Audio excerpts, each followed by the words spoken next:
Heir to the Empire. Star Wars. The Thrawn Trilogy hash won by Timothy Zahn.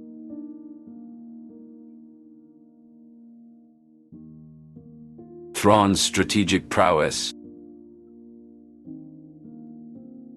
Grand Admiral Thrawn stood motionless on the bridge of his Star Destroyer, the Chimarai hovering in the shadow of the planet Mirkr. The holographic display before him projected the Alaman fleet's formation, a constellation of vessels guarding the border with the rebellion. Thrawn's glowing red eyes, a stark contrast to his shimmery blue-black hair and pale blue skin, narrowed as he analyzed the intricate patterns etched onto the ship's hulls. These were not mere decorations. They were the Alaman's psyche laid bare, a canvas revealing their strategic inclinations. "Captain, I require a detailed analysis of the Alaman's art," Thrawn commanded, his voice a calm force amidst the brewing storm of war. "Yes, sir," Captain Pellaeon responded, his voice betraying none of the tension that gripped the rest of the crew. "Scans are underway, Admiral." As Thrawn's unwavering gaze remained fixed on the display, the crew worked feverishly. The Alaman's art was a reflection of their species' psychological and strategic tendencies. By deciphering it, Thrawn could predict their defensive tactics and exploit their weaknesses. "Admiral, we've cracked the code," announced a crew member. "The Alaman ships are ill-equipped for the chaos of a Marg Sable maneuver." A smile played on Thrawn's lips. His precise and measured speech, a hallmark of his meticulous thought process, belied the excitement building within him. "Excellent work, Captain. Prepare our squadrons for the Marg Sable. We will attack in 3 minutes." The Imperial forces launched their assault, and the Alaman fleet was caught off guard. Thrawn's Star Destroyers executed the Marg Sable maneuver with precision, weaving through the chaos like a choreographed dance. The Alaman ships, unable to respond effectively, were torn asunder by the unstructured attack profile. As the dust settled, Thrawn turned to Captain Pellaeon, his eyes gleaming with satisfaction. "That was a textbook example of the power of understanding one's enemy, Captain. The Alaman's art revealed their weaknesses, and we exploited them. This victory will be a valuable lesson to our enemies. Never underestimate the power of art and strategy."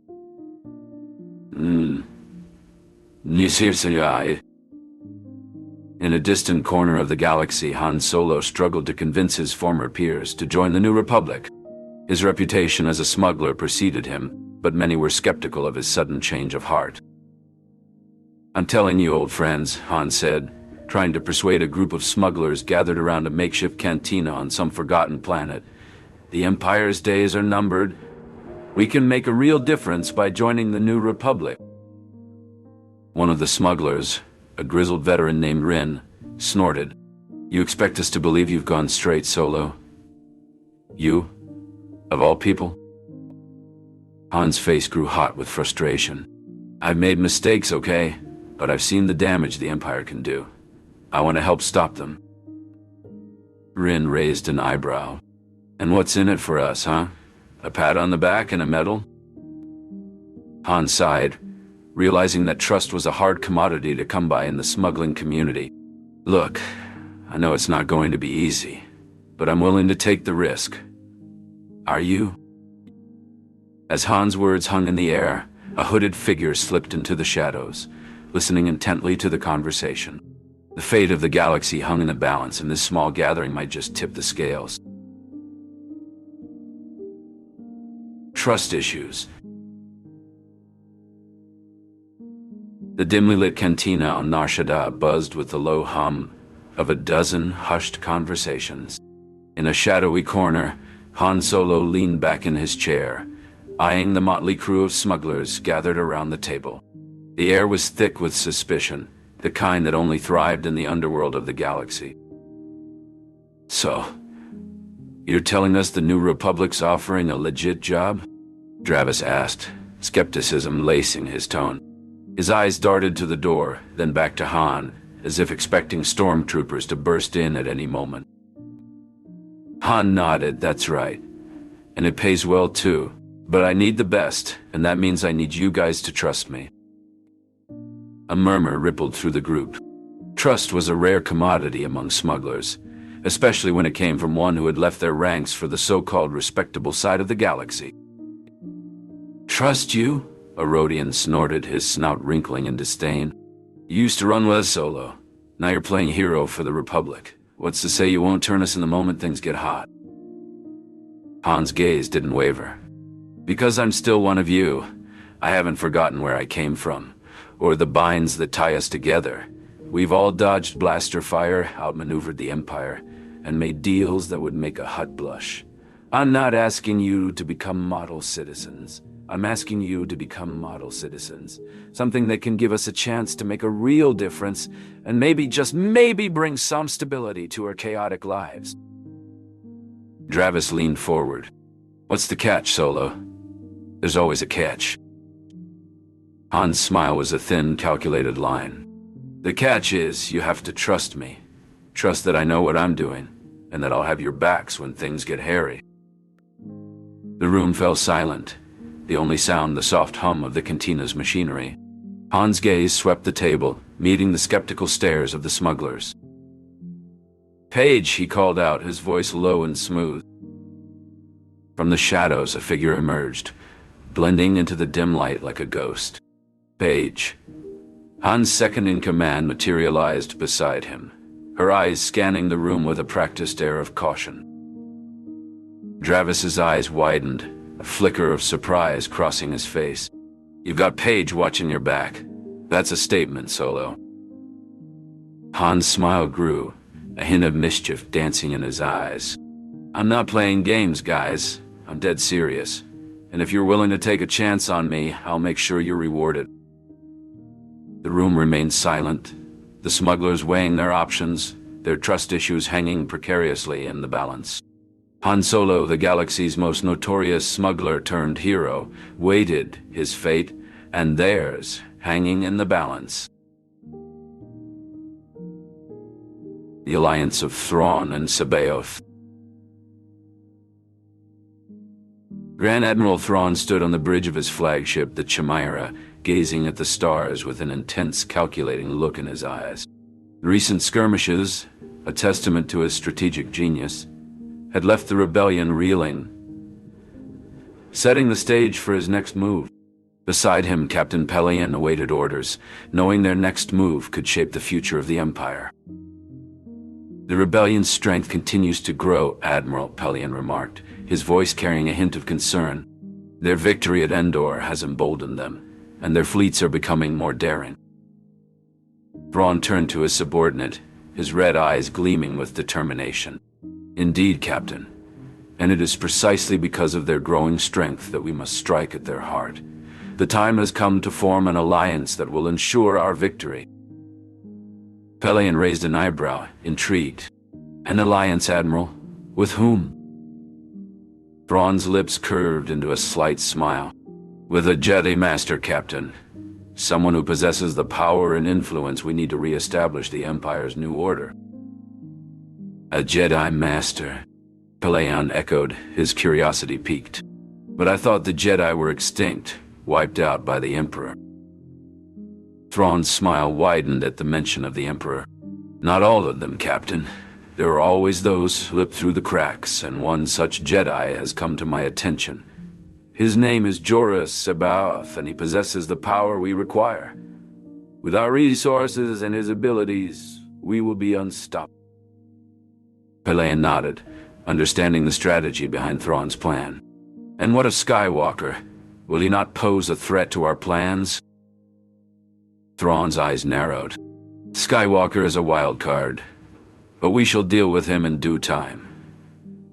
For now, our focus is on securing Sabaoth's alliance. Once we have his power at our disposal, we can begin our assault on the rebellion's Sluice Van space dock facilities." Meanwhile, in a distant corner of the galaxy, Han Solo, Leia Organa, and Luke Skywalker were embarking on a diplomatic mission to Bimasari. The mission was crucial. It was a delicate attempt to mend fences with the Bims, who had been inadvertently caught in the crossfire between the New Republic and the Empire. The resolution of this conflict was vital, not just for the Bims, but as a demonstration of the New Republic's commitment to peace and diplomacy, a stark contrast to the Empire's reign of fear. "I still can't believe we're doing this," Han grumbled as they approached the planet. "Diplomacy wasn't exactly my strong suit back in the smuggling days." Leia smiled gently at him. "You're doing." Luke's dilemma. Luke Skywalker stood alone in the dimly lit hangar of the Rebel base, his gaze fixed on the X-Wing that had carried him through countless battles. The weight of the galaxy's hope seemed to press down on his shoulders, a burden he had carried since the fall of the Empire. But now he faced the resurgence of a dark presence, a challenge that could change the course of the New Republic's future. "Going somewhere, Luke?" A familiar voice called out. Han Solo approached, a hint of concern hidden behind his casual demeanor. Luke turned, offering a small smile. "There's a Jedi out there, Han. Someone from the old days. Jorah Scabaoth. I can feel it." Han crossed his arms, leaning against the cold metal wall. "And you're planning to go after this Jedi alone? What about Leia? And the kids?" "It's for them I need to go," Luke insisted. "Scabaoth might hold the key to defeating whatever threats we face next. I need to learn what they know." Leia joined them, her expression a mix of worry and understanding. "Luke, we need you here. With Thrawn out there in this dark Jedi Scabaoth, it's too dangerous to go alone." "I know," Luke admitted, "but it's a risk I have to take. For all of us." His mind raced with thoughts of duty, the legacy of the Jedi, and the dark whispers that he must confront. Leia's voice broke through his reverie. "And what of Bimasari, Luke? After the marketplace incident, leaving now could be seen as a slight. We must consider the diplomatic ties at stake." Luke's hands moved over the X-Wing's controls with practiced ease, flipping switches and engaging systems. "I understand, Leia. But I also sense that Scabaoth's knowledge is crucial. We can't ignore this chance." The engines hummed to life, a low thrum that grew into a roar as Luke prepared to launch. R2 beeped affirmatively from his socket, running final diagnostics. Luke felt the familiar rush of anticipation, the X-Wing responding to his touch like an extension of his will. He took a deep breath, the cockpit his sanctuary, the stars his destination. With a final nod to Leia and Han, he engaged the thrusters. The X-Wing shot forward, racing towards the unknown as the base receded into darkness behind him. The Wild Card. Luke Skywalker's eyes fluttered open, his head pounding from the sedatives. He was lying on a bed in a small but comfortably furnished room on the Wild Card. The last thing he remembered was being on a mission, and then nothing. The room had an open window that provided a view of a forest and a yellowish-orange sun. The furnishings of the room did not look like those of a prison cell. A figure loomed over him, a tall, slender man with piercing eyes.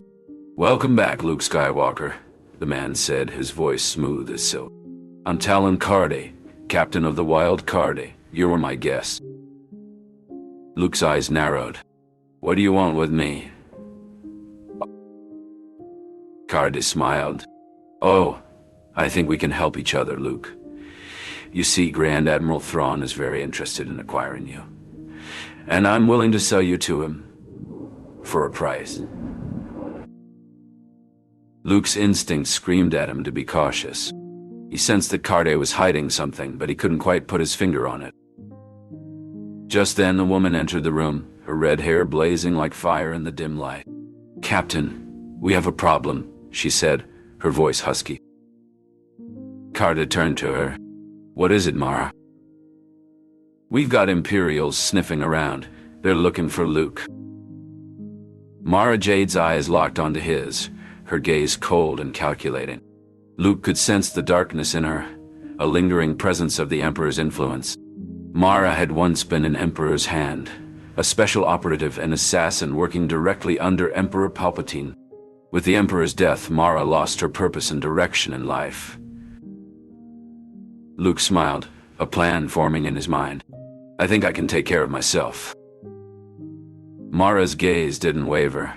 You destroyed my life, Luke, she spat out. You took everything away from me.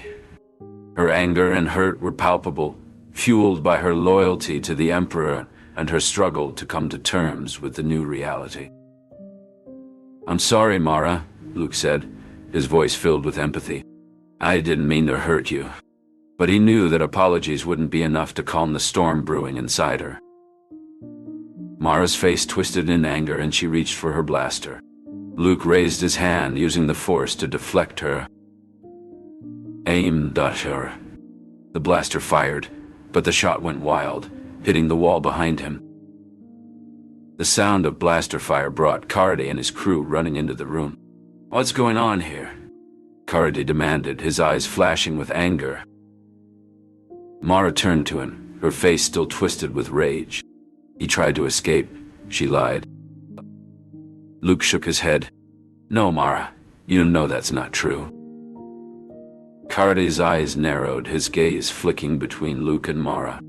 I think it's time we got to the bottom of this, he said, his voice cold and calculating. Luke sensed that he was walking a thin line between life and death.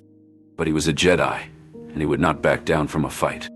He knew that Mara's anger and hurt were fueled by her past as the Emperor's hand, and he hoped to find a way to reach her, to bring her back from the darkness. But for now, he had to focus on getting out of the wild Cardi alive. Mara's intentions. Mara Jade led Luke Skywalker through the underbrush, her red hair a stark contrast against the green foliage. Her eyes were fixed ahead, a mix of determination and anger etched on her face. Why are you doing this, Mara? Luke asked, his voice calm despite their precarious situation. Why not just join us? The New Republic could use someone with your skills. Mara stopped abruptly, turning to face him with a scowl. Join you? After what you did to the Emperor, you destroyed everything I had. I was the Emperor's hand, Luke. I had power, prestige, and respect. But with his demise, I lost my identity. I've spent years trying to establish myself again. Luke held her gaze, his own expression softening. I know you're angry. I can't change the past, but I can offer you a future. We can work together to find a new path for you. She snorted derisively. A future with the very people who toppled the empire I served? No, Skywalker. I have my own path to follow. I want to restore the old empire, not align myself with the New Republic. They continued in silence until they reached a clearing. R2-D2 beeped anxiously from behind a tree. Let's search for the ship together, Luke suggested. Mara hesitated, then nodded curtly. Together they combed through the underbrush, their tension palpable. As they searched, Luke tried to reach out to Mara. I understand why you're angry, Mara, but joining me could be a chance for redemption. You don't have to follow a path of revenge. Mara's expression remained stubborn, but Luke could see the faintest glimmer of doubt in her eyes. After a few minutes of searching, they found the hidden ship. Mara eyed it warily, then turned to Luke. I don't need your charity, Skywalker. I've got my own way off Mirkor. Luke followed her to the ship's ramp, his concern evident. Mara, it's not about charity. It's about survival. We're stronger together. Mara halted at the edge of the clearing where the ship was hidden. Survival? You think I've survived this long by relying on others? I make my own destiny, and it doesn't include you or the New Republic. As they boarded the ship together, Luke couldn't help but admire Mara's resilience. She was a survivor, shaped by her past but unwavering in her pursuit of an independent future. The ship's ramp lowered with a hiss, and R2-D2 rolled forward, beeping excitedly. Luke extended his hand toward Mara. "At least let me help you with the ship. After that, you can choose your own course."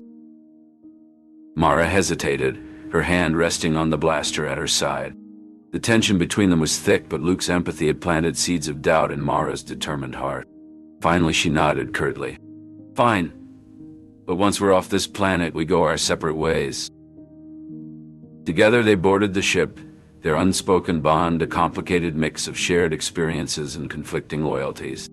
As the engines roared to life, Mara's gaze flicked to Luke, a fleeting moment of connection before she turned away, her face set in a mask of determination once more. Confrontations.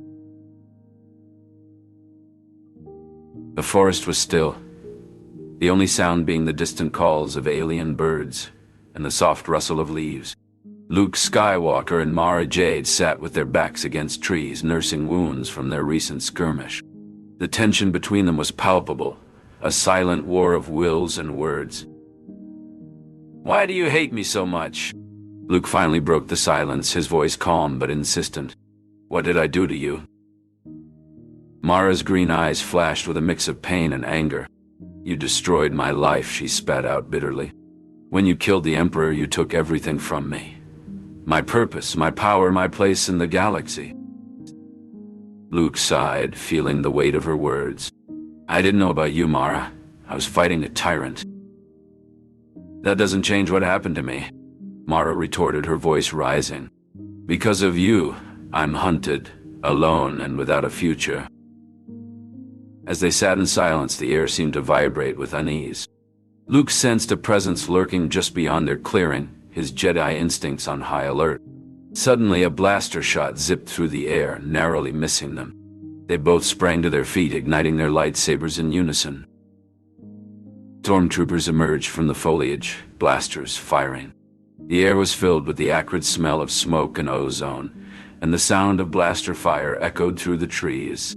Luke and Mara stood back to back, their lightsabers a whirlwind of light against the encroaching darkness. They dodged and weaved through the trees, their footsteps quiet on the soft earth. The stormtroopers were relentless, their blasters firing in rapid succession. Luke deflected a shot with his lightsaber, the energy blade humming as it absorbed the impact. Mara parried a shot with her own blade, the red light flashing in the dim forest. "We need to move," Luke shouted, his voice carrying above the din of battle. Mara nodded, her eyes locked on the stormtroopers. "This way," she called, leading Luke through the dense underbrush. They pushed forward, their combined force a beacon of hope in the dark forest. As they fought, the bond between them grew stronger. They were no longer just adversaries. They were survivors, allies in a fight bigger than either of them could have imagined. Finally, they reached the clearing, the trees thinning out to reveal a small open space. But as they caught their breath, Luke's instinct screamed warning. They were not alone. A dark presence lurked at the edge of the clearing, watching them. Luke's lightsaber hummed to life, ready to face this new threat.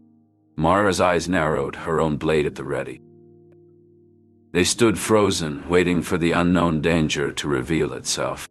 The forest was silent, the only sound the heavy breathing of the two warriors. The outcome was far from certain, and the fate of the galaxy hung in the balance. The Battle of Sluis Van. The stars of the Sluis Van system twinkled like distant beacons as the Millennium Falcon and Rogue Squadron found themselves ensnared in an Imperial trap. 5 Star Destroyers loomed above, while swarms of TIE fighters buzzed around them, eager for the attack.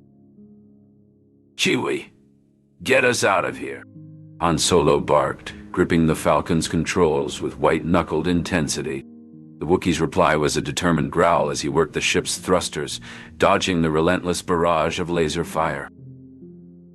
In the cockpit of his X-Wing, Luke Skywalker's voice was calm but firm. "Rogue Squadron, form up. We have to protect the capital ships at all costs." Lando Calrissian's voice crackled over the comm. Han, those mole miners, they're not just mining vessels. The Imperials are using them to steal our ships. Han's eyes narrowed. Not on my watch. Luke, I have a plan. The battle raged on, a dance of destruction and daring maneuvers. Han and Luke, with the help of Lando's quick thinking, turned the tables on the Imperials. They commandeered the mole miners, using them to bore into the hulls of the Star Destroyers. Take that, you Imperial scum! Han cheered as one of the massive ships began to list, crippled by their unexpected counterattack. Amidst the chaos, the Falcon weaved through the battlefield, a beacon of hope against the dark backdrop of space. We've got to give it everything we've got, Han shouted, his voice a mix of determination and the thrill of the fight. Luke's X-Wing danced between the TIE fighters, his piloting skills honed to perfection. R2, target those mole miners. We can't let them take any more ships. The astromech beeped affirmatively, its dome swiveling as it assisted Luke in the targeting process. On the bridge of the nearest Star Destroyer, Grand Admiral Thrawn watched the scene unfold with icy precision. Begin the retreat, he commanded, his voice betraying no emotion. Our goal is not to win this battle, but the war. As the Imperial forces started to pull back, Han and Luke shared a brief moment of triumph. Looks like we've won this round, buddy, Han said, a grin spreading across his face. Luke's response was warm but focused. Let's get back to the others. This isn't over yet. The Millennium Falcon and Rogue Squadron returned to the fleet, their spirits lifted by the victory but aware of the challenges that lay ahead. The battle at Sluis Van was over, but the war for the galaxy's freedom was just beginning. Aftermath. Aftermath. Han Solo and Luke Skywalker rushed back to Coruscant, their hearts pounding with urgency. They had just received a distress call from Princess Leia, and the concern in her voice was unmistakable. Leia, what's wrong? Han asked as they touched down on the bustling spaceport. It's Admiral Ackbar, Leia said, her voice trembling. He's been arrested and removed from command on charges of treason. I fear this could tear the Rebel Alliance apart. Han exchanged a worried glance with Luke. They both knew the significance of Admiral Ackbar's leadership within the Alliance. Who's behind this? Luke asked, his brow furrowed in concern. I don't know for sure, Leia replied, but there are rumors swirling about Phalia and his faction. They're saying he's been secretly gathering support among some of the Alliance's top officials, trying to discredit Ackbar and gain more power for himself. Han's jaw clenched. We can't let this go unchecked. Ackbar is a vital part of the Alliance, and we need to ensure his safety and clear his name. As they made their way through the bustling corridors of the spaceport, Han turned to Luke. I have a bad feeling about this, Luke. Phalia has always been ambitious, and now he might be making his move. Luke nodded, his eyes steely with determination. We will get to the bottom of this, Han. The Force will guide us, and together we will face whatever challenges lie ahead. They hurried toward the heart of the Rebel Alliance, ready to confront the threat of internal conflict and protect the unity they had fought so hard to achieve. As they entered the Rebel Alliance's headquarters, Han and Luke were greeted by a mixture of worried glances and hushed conversations. The tension in the air was palpable, like a living entity that wrapped itself around them. The sound of urgent whispers and rustling papers filled their ears, punctuated by the occasional beep of a comms device. The smell of freshly brewed coffee wafted through the air, mingling with the acrid scent of burned wiring. Han's eyes scanned the room, searching for any sign of Phalia or his supporters. Luke's hand instinctively reached for the hilt of his lightsaber, his fingers drumming a staccato rhythm against the metal. Together they navigated through the crowded corridors, determined to uncover the truth behind Admiral Ackbar's arrest, prevent a full-blown civil war within the Rebel Alliance. The walls of the headquarters seemed to close in around them, the weight of their mission settling heavy on their shoulders. Han's boots clicked against the polished floor as he led the way, his eyes locked on the door to the central command center. Luke followed close behind, his senses on high alert as he scanned their surroundings for any sign of danger. As they approached the command center, the sounds of urgency grew louder, and Han could feel the tension building inside him like a coiled spring. He pushed open the door and a flurry of activity greeted them. Officers rushed to and fro, their faces set in determined lines as they worked to respond to the crisis. Han's gaze swept the room, searching for Leia or anyone who could give them more information about Akbar's arrest. That was when he saw her, Mon Mothma, the Rebel Alliance's leader, standing at the center of the room, her face pale but resolute.